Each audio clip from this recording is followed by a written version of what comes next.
Bem-vindos a mais uma aula da Escola Bíblica Dominical.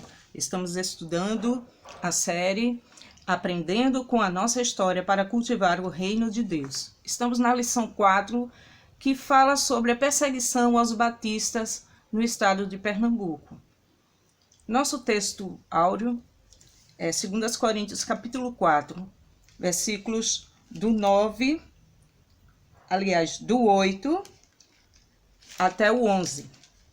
Que diz o seguinte: em tudo somos atribulados, mas não angustiados, perplexos, mas não desanimados, perseguidos, mas não desamparados, abatidos, mas não destruídos, trazendo sempre por toda parte a mortificação do Senhor Jesus no nosso corpo, para que a vida de Jesus se manifeste também em nossos corpos. E assim nós, que vivemos, estamos sempre entregues à morte, por amor de Jesus, para que a vida de Jesus se manifeste também em nossa carne mortal.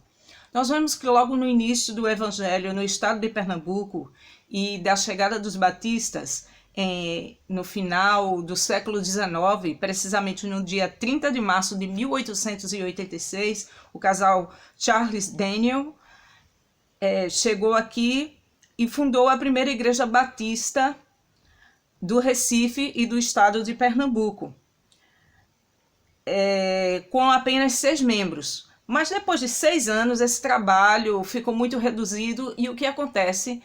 Os missionários, o casal de missionários, volta à Bahia, ao estado da Bahia, e aqui fica um outro casal de missionários que chegam aqui em 1892, Enzminger e a esposa, e aí reorganizam a primeira igreja batista do Recife com 25 membros.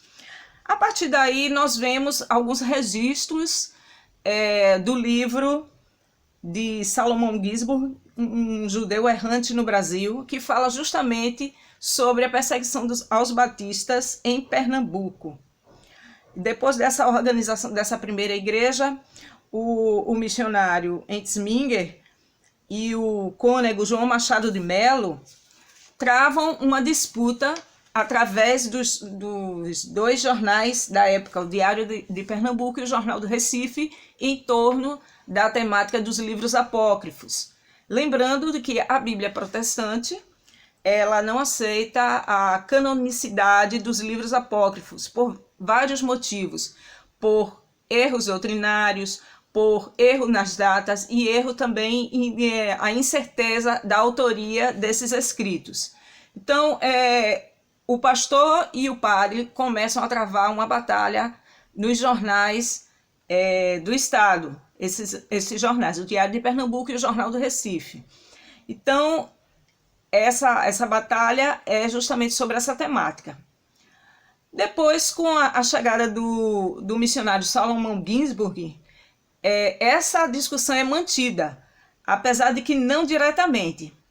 O Salomão manteve uma longa discussão com o citado Frei através dos jornais da cidade, o Frei Celestino de Padovale, que tinha o apoio do bispo de Olinda e Recife do tempo.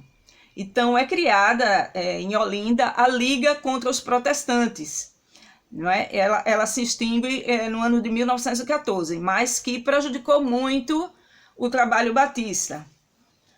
Então, houve muita discussão pelos jornais e Salomão Gisborne, ele preferia respondendo através dos artigos no jornal, ensinando ao público a doutrina bíblica, e não respondia diretamente ao acusador, ao Frei Padovale.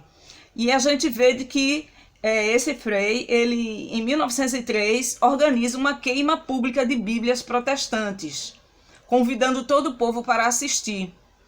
O assunto foi levado para o Congresso Nacional e o presidente da República, na época, o Rodrigues Alves, enviou um telegrama ao governador do estado, mandando que proibisse tal ato. Como resultado, a queima posterior foi realizada no pátio do convento.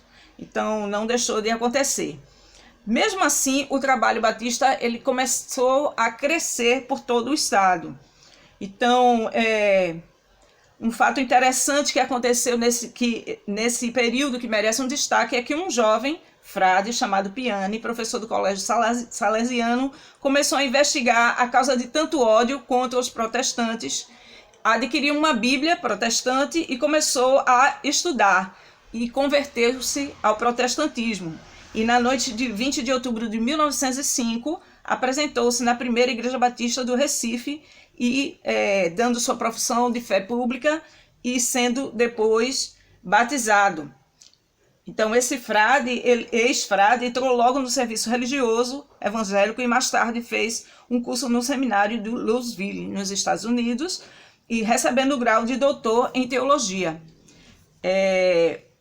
Não somente a questão das acusações através dos jornais e da queima pública de bíblias protestantes, mas também houve casos mais sérios de violência. No dia 15 de novembro de 1905 foi organizada a Igreja Batista, que hoje é a Igreja Batista do Cordeiro. Nessa ocasião, um grupo de assassinos contratados pelo padre local foi assistir à inauguração e agrediram fisicamente os presentes, deixando no local várias pessoas feridas, outras fugiram apavoradas. Na medida que o trabalho batista crescia, a perseguição se intensificava. Em outras cidades também, esse mesmo Frei Celestino de Padovale, que já tinha organizado uma queima de Bíblias, e incentivado pelo bispo Dom Luís, fez também protestos. E aí o que acontece é que o pastor Pedro Campelo escreveu para o Jornal do Recife, começou também a reagir a essas acusações, a essa perseguição, no dia 20 de novembro de 1906, denunciando o fato, pedindo às autoridades que punissem esse frade, porque o mesmo estava violando o artigo 185 da Constituição Federal, que proibia terminantemente tais ações de perseguição. Então, as perseguições em Caruaru foram gradativamente diminuindo. E no dia 2 de setembro de 1927, saiu um artigo no jornal Correio Doutrinal informando que em Caruaru não existia mais perseguição e que o evangelho estava sendo pregado livremente, apesar do receio pelas perseguições do passado. Se formos olhar a história dos batistas em Pernambuco, nós vemos perseguições na cidade de Moreno, onde apedrejaram uma pequena reunião de protestantes no interior do templo, onde seriam massacrados se não fosse a intervenção do senhor Silvio Alimonda, conhecido como os pais dos empresários, donos da Alimonda e Irmãos. Também a cidade de Moreno foi uma das mais atingidas com essa perseguição, mas também Nazaré da Mata. Então, o clero católico local empreendeu uma terrível perseguição ajudado pelos paroquianos, instigados pelo padre local. Invadiram à noite o salão de cultos, que estava vazio, pois os crentes já tinham ido para suas residências. Juntaram os móveis no meio da sala, despejaram querosene e atearam fogo. Então, são vários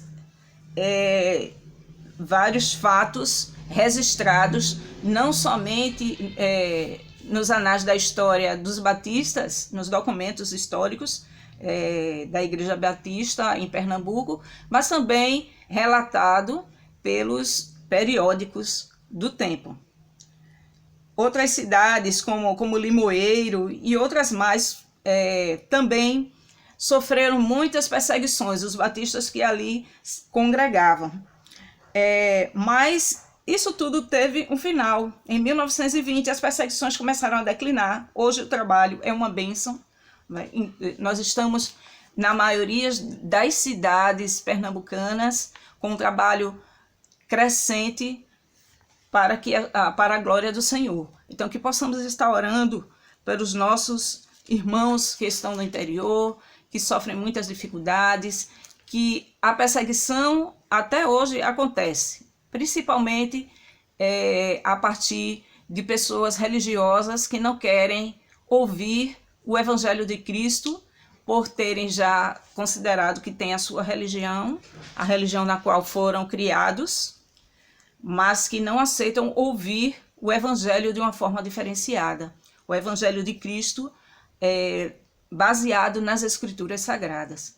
e que possamos estar orando pelo trabalho dos batistas nas cidades do interior, no sertão, no agreste, e até mesmo nos bairros com mais dificuldade, né? Principalmente os bairros de periferia, onde o trabalho dos batistas tem sido realizado através também da ação social, da ação educacional também das comunidades. Então, que estejamos orando sempre pelo trabalho missionário no nosso estado. Amém?